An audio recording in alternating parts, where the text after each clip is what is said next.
இன்றைக்கு நாம் தியானிக்க இருக்கிற வசனம் நீதிமொழிகள் 3ஆம் அதிகாரம் 6வது வசனம். உன் வழிகளெல்லாம் அவரை நினைத்துக்கொள், அப்பொழுது அவர் உன் பாதைகளை செவ்வைப்படுத்துவார். உன் வழிகளில் எல்லாம் அவரை நினைத்துக்கொள். அப்படின்னா என்ன அர்த்தம்? நாம் செய்ய போகிற காரியங்கள், அதுக்காக நாம் எடுக்கிற ஒவ்வொரு ஸ்டெப்பு, அதை எல்லாவற்றையும் நாம் என்ன பண்ணோம்? கர்த்தருடைய கரத்தில் நாம் ஒப்பு கொடுக்கும் போதும், அந்த காரியங்களில் நம்ம கர்த்தரை அவரை நினைத்து அவருடைய கரத்தில் ஒப்பு கொடுத்து நம்ம செயல்படும் போது நம்முடைய பாதையை அவர் செவ்வையாக்குவேன்னு சொல்கிறார். நீதிமொழிகள் 16ஆம் அதிகாரம் 3வது வசனத்தில் பாருங்கள், உன் செய்கைகளை கர்த்தருக்கு ஒப்புவி, அப்பொழுது அவர் உன் யோசனையை உறுதிப்படுத்துவார்.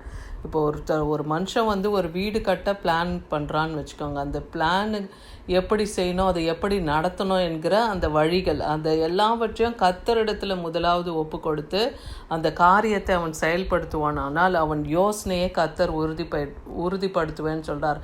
அந்த மாதிரி எல்லா காரியங்கள்லையும், படிப்பு, வேலை காரியங்கள், எந்த ஒரு காரியத்தை நாம் எடுக்கும்போதும் அந்த செய்கைகளை கர்த்தருக்கு நாம் ஒப்புவித்து நாம் நடக்கும்போது நாம் யோசிக்கிற யோசனையை கர்த்தர் உறுதிப்படுத்துவேன்னு இங்கே சொல்கிறார். அது மாத்திரம் இல்லை, சங்கீதம் 32:8 படி, நான் உனக்கு போதித்து நீ நடக்க வேண்டிய வழியை காண்பிப்பேன். அப்போ உன் செய்கைகளை கர்த்தருக்கு நீ ஒப்புவிக்கும் போது நீ நடக்க வேண்டிய வழியை அவர் உனக்கு காண்பிப்பார். அதுவும் எப்படி காண்பிப்பாராம்?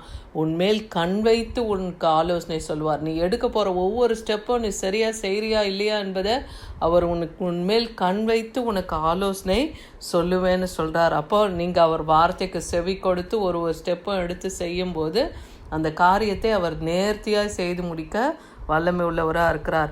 அது மாத்திரம் இல்லை, நீங்கள் செய்கையை கர்த்தருக்கு ஒப்புவிக்கிறீங்க, அவர் உங்களை போதித்து வழிநடத்துகிறார். அடுத்து நீங்கள் என்ன பண்ணணும்?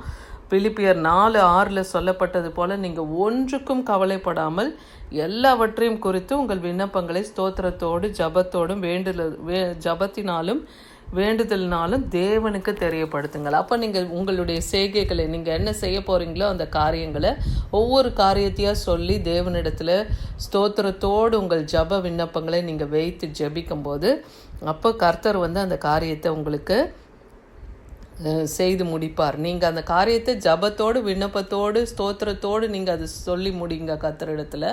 அப்போ கர்த்தர் அந்த காரியத்தை உங்களுக்கு வாய்க்க பண்ணுவார். ஏன்னா நீங்கள் கர்த்தருக்கு முன்னிறுத்தி நீங்கள் செயல்படணும். எந்த ஒரு காரியத்தை நீங்கள் எடுக்கும்போதும் தேவனை முன்னிறுத்தி அவரை நாம் மகிமைப்படுத்தி நம்ம செயல்படுத்தும் போது அந்த காரியத்தை நமக்கு வாய்க்க பண்ணுவார். அதனால தான் நம்ம ஜபத்தில் அந்த காரியங்களை நாம் விண்ணப்பத்தோடும் ஸ்தோத்திரத்தோடும் வைக்கணும்.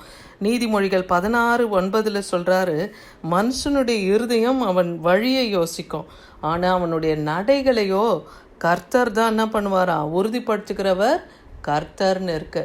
அப்போ அவன் என்னதான் அவன் காரியத்தில் 1000 யோசனைகள் அவன் வைத்திருந்தாலும் அந்த காரியத்தை அவன் செயல்பட போகிற அந்த நடைகளை உறுதிப்படுத்துவது கர்த்தருடைய கரத்தில் தான் இருக்குது. அதை ஒவ்வொருத்தரும் நம்ம அறியணும். எந்த ஒரு காரியமும் தேவ சித்தம் இல்லாமல் நமக்கு நடக்க போகிறது கிடையாது. எரேமியா 10:33 பாருங்கள், கர்த்தாவே மனுஷனுடைய வழி அவனாலே ஆகிறது அல்லவென்றும்.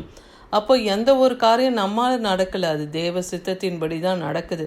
அது மனுஷனால் ஆகிறது அல்லவென்றும் தன் நடைகளை நடத்துவது நடக்கிறவனாலே ஆகிறது அல்லவென்றும் அறிவேன். அப்போ நாம் செய்கிறதுனால எது ஒன்றும் நடக்க போகிறதில்ல. தேவ சித்தம், அவர் சித்தத்தின்படி தான் நம்முடைய வாழ்க்கையில் எல்லா நிலைகள்லையும் அவர் நடத்தி வருகிறார்.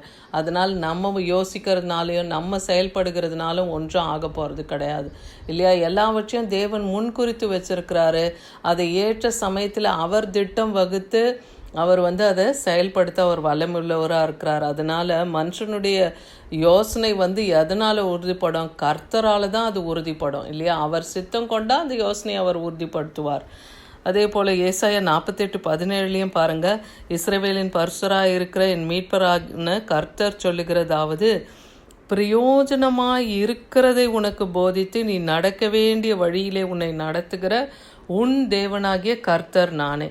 அப்போ நம்முடைய செயல்கள், நம்முடைய காரியங்களை எல்லாம் நடப்பித்து காண்பிக்க தேவன் நம்மை பிரயோஜனமான வழியை நமக்கு போதிப்பாராம் இல்லையா? அதில் நம்ம எடுத்து செயல்படுகிற காரியங்களில் எந்த நஷ்டமோ தோல்வியோ நமக்கு நேரிடக்கூடாதுன்னு தேவன் அறிந்திருக்கார். அப்போது அவர் நமக்கு பிரயோஜனமானவற்றை போதித்து நீ நடக்க வேண்டிய வழியில் உன்னை நடத்துகிற உன் தேவனாகிய கர்த்தர். அப்போ அவர் நடத்துகிற வழியில் நாம் அவர் கையில் நம்ம ஒப்பு கொடுக்கும்போது அவர் நம்மை சரியான பாதையிலே நடத்த வல்லமையுள்ளவராக இருக்கிறார். அதே போல் அவர் பாவிகளுக்கும் வழியை தெரிவிக்கிறேன்னு சொல்கிறார். அப்படின்னா என்ன அர்த்தம்? தேவன் ஒருவரே தான் நல்லவர் இல்லையா? இங்கே மனுஷனாய் பிறந்த ஒவ்வொருவருக்குள்ளாக ஏதாவது ஒரு பாவங்கள் இருக்க தான் செய்யும். அப்போ அப்படிப்பட்ட பாவிகளுக்கும் அவர் வழியை தெரிவிக்கிற தேவனாக இருக்கிறேன்னு இங்கே சங்கீதம் 25:8-9 சொல்கிறார் பாருங்க. கர்த்தர் நல்லவரும் உத்தமருமாக இருக்கிறார், ஆகையால் பாவிகளுக்கு அவர் வழியை தெரிவிக்கிறாராம்.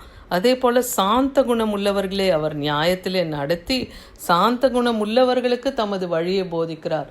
அப்போ எந்த ஒரு காரியத்திலையும் பொறுமையாக நிதானமாக சாந்த குணம் உள்ளவர்களாக நாம் இருந்து செயல்படும் போது அப்படிப்பட்டவர்களுக்கு தேவன் தன் வழியை போதிக்கிறார். பாவிகளுக்கும் தன் வழியை தெரிவிக்கிறார். ஏன்னா கர்த்தர் நல்லவர், அவர் கிருபை உள்ள தேவன் இல்லையா? அவர் கிருபை என்றென்றைக்கும் உள்ளது. அதனால் அவர் பாவிகளுக்கும் இறங்கி வழியை போதிக்கிற தேவனாக இருக்கிறார். அப்போது நாம் என்ன செய்யணும்? 1 நாளாகமம் 28:9 தாவீது ராஜா சாலமோனுக்கு சொல்லும்போது சொல்கிறாரு, உன் பிதாவின் தேவனை நீ அறிந்து. அப்படின்னா யாரு?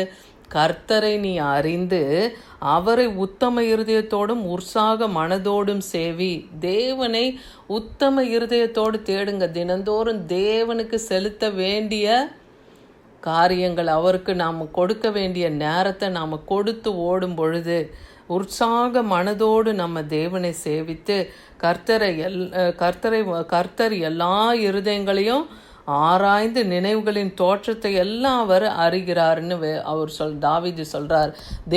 மனுஷனுடைய யோசனை நினைவு எல்லாவற்றையும் அவர் அறிந்திருக்கிறார். அவர் ஆராய்ந்து அறிகிற தேவன். அவன் நினைவுகள் தோற்றம் உட்காரும்பொழுது எழுந்திருக்கும் போது அவன் என்ன யோசிப்பானோ அதெல்லாம் தேவன் அறிவார். அதனால் நீ அவரை தேடினால் அவர் உனக்கு தென்படுவார், நீ அவரை விட்டு விட்டால் அவர் உன்னை என்றைக்கும் விடுவார்னு சொல்லி சாலமோனுக்கு தாவீது இந்த வழியை சொல்லி கொடுக்குறார். அப்போ நாம் தேவனை தேடுகிறதுல நாம் என்றைக்கும் விட்டு விடக்கூடாது. நாம் தேவனை தேடுவோமானால் அவர் நமக்கு தென்படுவார், நமக்கு வழிகளை போதித்து வழிநடத்துவார், நாம் நடக்க வேண்டிய வழியை அவருக்கு நமக்கு காண்பிப்பார். நம்முடைய செய்கைகளை அவருக்கு ஒப்புவிக்கும் போது நம்முடைய யோசனை அவர் நிலை நிற்க பண்ணுவேன்னு எனக்கு சொல்கிறாரு. அதனால் நாம் கர்த்தரை தேடுகிறதை நாம் விடக்கூடாது. அப்போ அவரும் நம்மை விட்டு விலக மாட்டார். ஏன்னா யோசுவாக்கு வாக்கு பண்ணுறாருல, நான் உன்னை விட்டு விலகுவதும் இல்லை, உன்னை கைவிடுவதும் இல்லை. அப்படி வாக்கு பண்ணின தேவனை நாம் பற்றி கொண்டு இருக்கும்போது அவர் என்னாலும் நம்மை கைவிட மாட்டார். இன்றைக்கி கொடுத்த அந்த வார்த்தையின்படியே நம்முடைய வழிகளில் எல்லாம் அவரை நாம் செய்ய போகிற எல்லா காரியங்களும் அவரை நினைத்து நாம் ஓடும்போது கர்த்தர் நம் பாதைகளையும் செவ்வைப்படுத்துவார். ஆமேன்.